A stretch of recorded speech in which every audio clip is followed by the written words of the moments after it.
अब आज के वीडियो में जो हम बात करेंगे वो है planning and preparation of a test, है ना?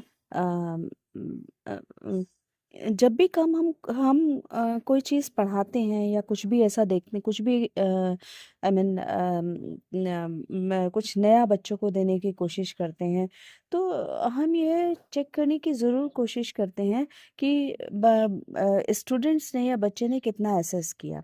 अब वो चाहे वो हमारे पढ़ाने का हो या किसी और के पढ़ाने का हो, या बच्चे की प्रीवियस नॉलेज जब भी हम चेक करते हैं, तो हम एसेस करने के लिए जो टूल यूज़ करते हैं वो हमारा टेस्ट है। टेस्ट बना लेना ज़रूरी भी है, क्योंकि कई तरीके से अगर मान लीजिए अगर हम स्टूडेंट्स के पॉइंट ऑफ व्यू से बात करें, तो स्टूडेंट्स के पॉइंट ऑफ व्यू से भी जो टेस्ट है लेना बहुत अनिवार्य है, जिससे बच्चे की परफॉर्मेंस असेस होती रहे। टीचर के पॉइंट ऑफ व्यू से देखा जाए तो टीचर के पॉइंट ऑफ व्यू से भी बहुत ज़रूरी है, ताकि उसको ये पता रहे कि उसने जिस मेथड से का यूज़ किया है वो सही है या नहीं, बच्चों को समझ में आ रहा है या नहीं आ रहा है। तो जब हम टेस्ट बना रहे होते हैं, तो देखो, वैसे तो अगर कंस्ट्रक्शन की बात करें तो कंस्ट्रक्शन के हिसाब से जो टेस्ट है वो दो तरीके का है, टीचर मेड टेस्ट और स्टैंडर्डाइज टेस्ट।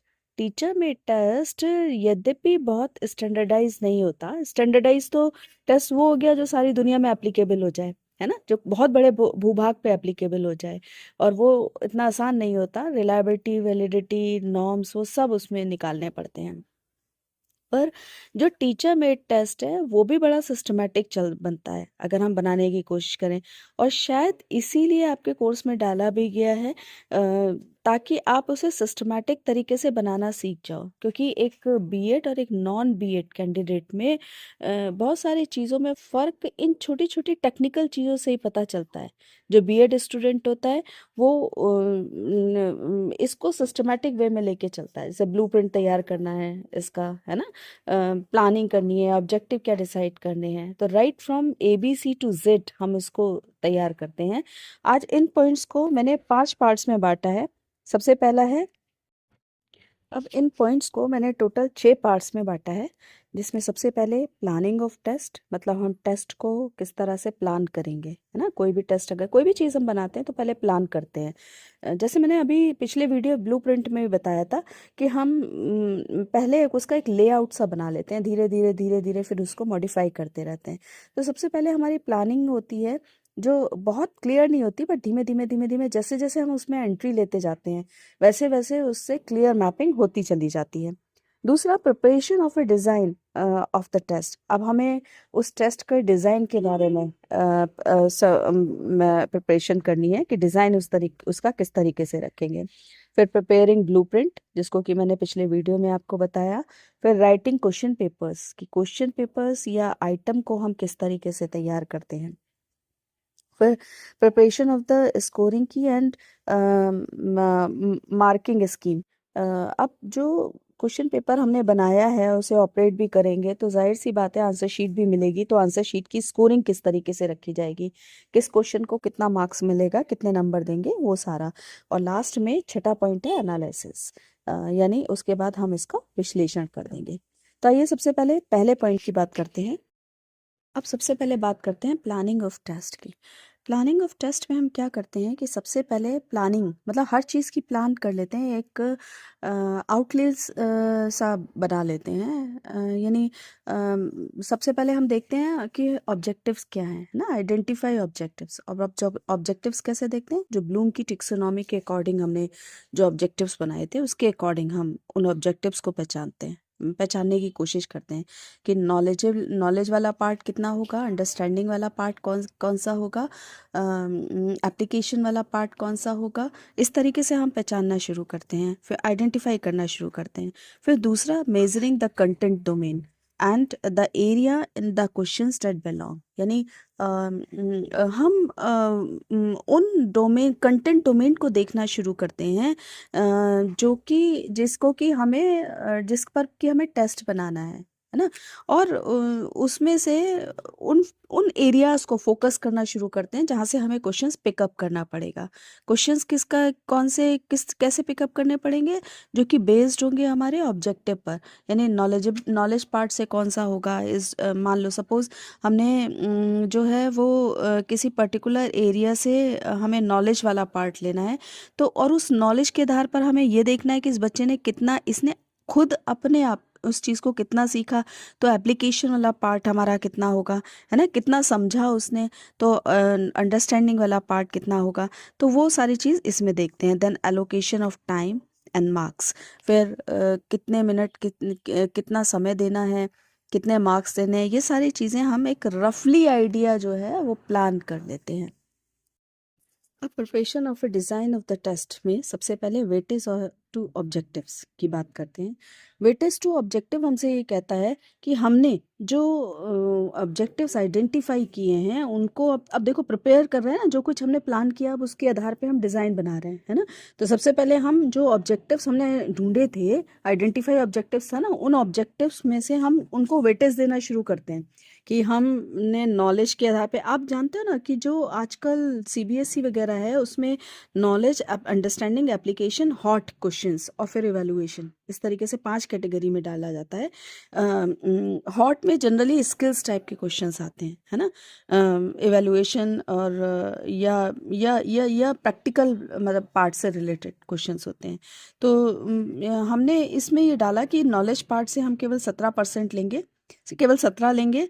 17 नंबर का, अगर हमारा टोटल 80 नंबर का है, देखो 100 नंबर का टेस्ट होता है ना, 20 नंबर तो प्रैक्टिकल में चले जाते हैं, तो 80 नंबर टोटल बचा ना। तो 80 नंबर का अगर हम टेस्ट बना रहे हैं तो हमने ये मान के चले कि हमारा जो 17 नंबर का है वो नॉलेज, 20 नंबर का अंडरस्टैंडिंग, 20 नंबर का एप्लीकेशन है, 20 नंबर के का हॉट्स है, और 8 नंबर का हमने एवेल्युएशन लिया है। और जब हम इसकी परसेंटेज निकालेंगे तो हमारी परसेंटेज 15, 25 और 10 करके 100% आ जाएगा। अब हमने क्या किया कि जो वेटेज ऑफ लर्निंग आउटकम्स है उसको वेटेज, कंटेंट को वेटेज देना शुरू किया उसमें। तो जैसे नॉलेज है, नॉलेज का हमने जो है वो है, तो नॉलेज का हमने जो टोटल नॉलेजेबल पार्ट है किसी भी कंटेंट का हो, किसी भी यूनिट का हो, तो हमने उसे केवल 17 मार्क्स पे रखा है ना। ऐसे ही अंडरस्टैंडिंग है, अंडरस्टैंडिंग को हमने 20 पे रखा है। एप्लीकेशन है उसको 20 पे रखा है। हॉट्स जो क्वेश्चंस हैं उनको हमने जो हॉट्स है उनको हमने 20 नंबर पर रखा है, और जो इवैल्यूएशन है उसको हमने 8 नंबर पर रखा है। तो ये हमारे 80 में से हो गए, जबकि आपको पता है ना कि टोटल 100 नंबर का होता है, इसमें 20 नंबर प्रैक्टिकल के होते हैं। तो 80 नंबर का हमारा ये हो गया। अब इसका परसेंटेज ऑफ मार्क्स में निकाल लो। परसेंटेज ऑफ मार्क्स कैसे निकालते हैं?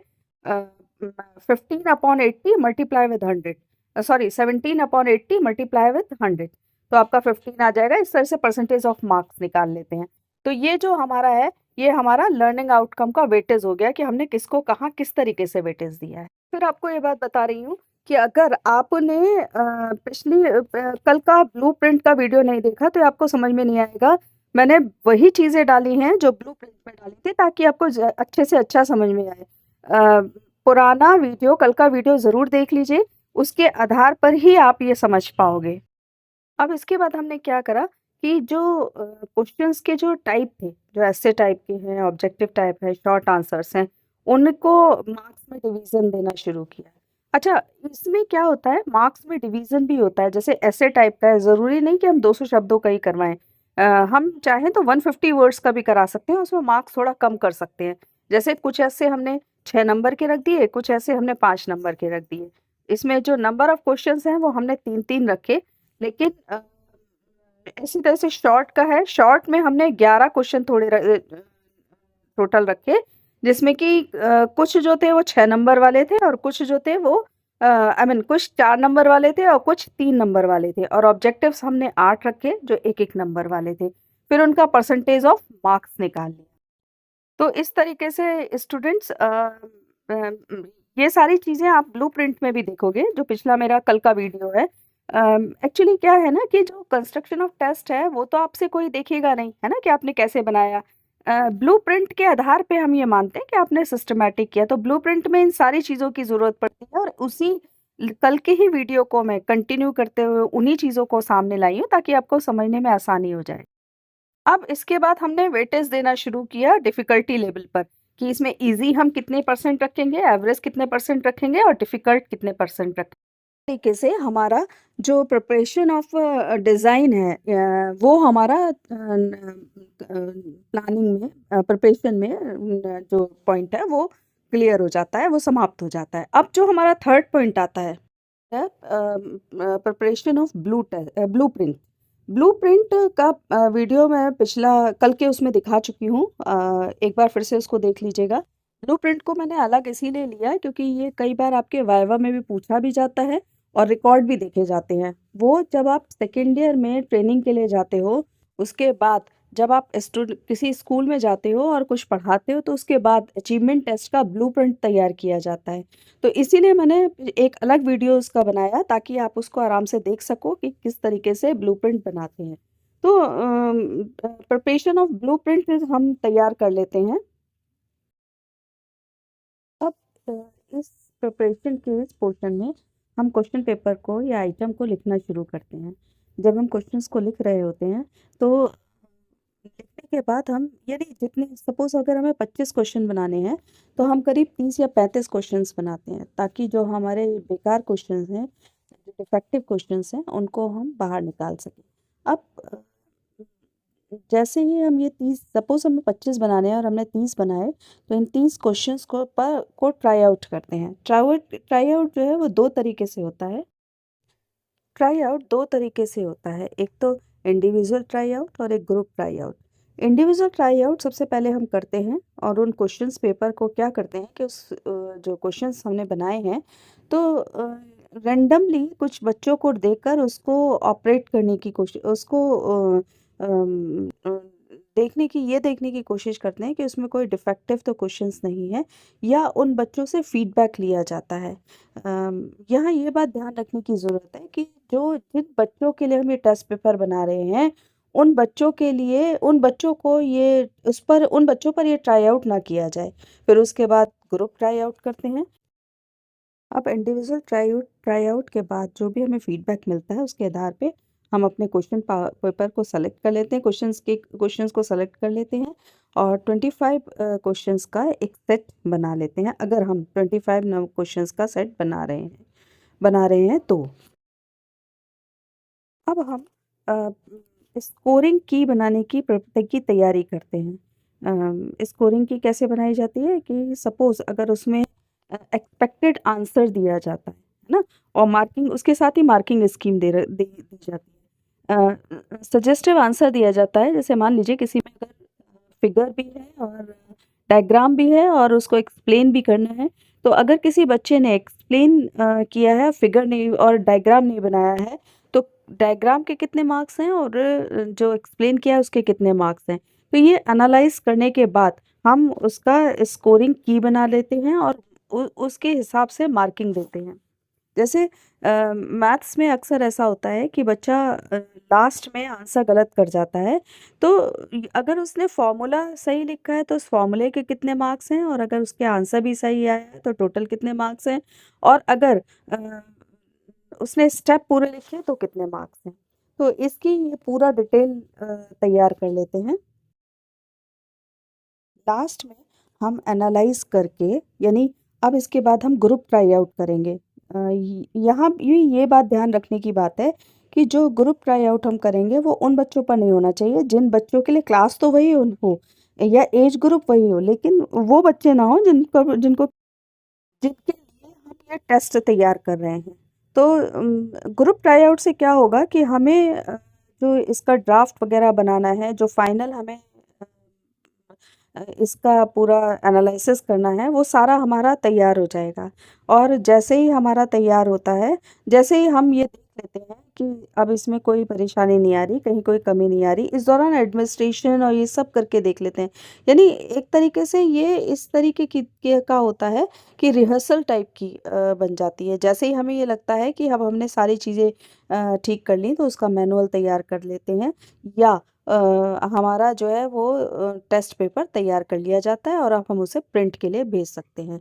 मुझे उम्मीद है कि आपको ये वीडियो पसंद आया होगा। अगर वीडियो पसंद आया है तो लाइक कीजिए, सब्सक्राइब कीजिए और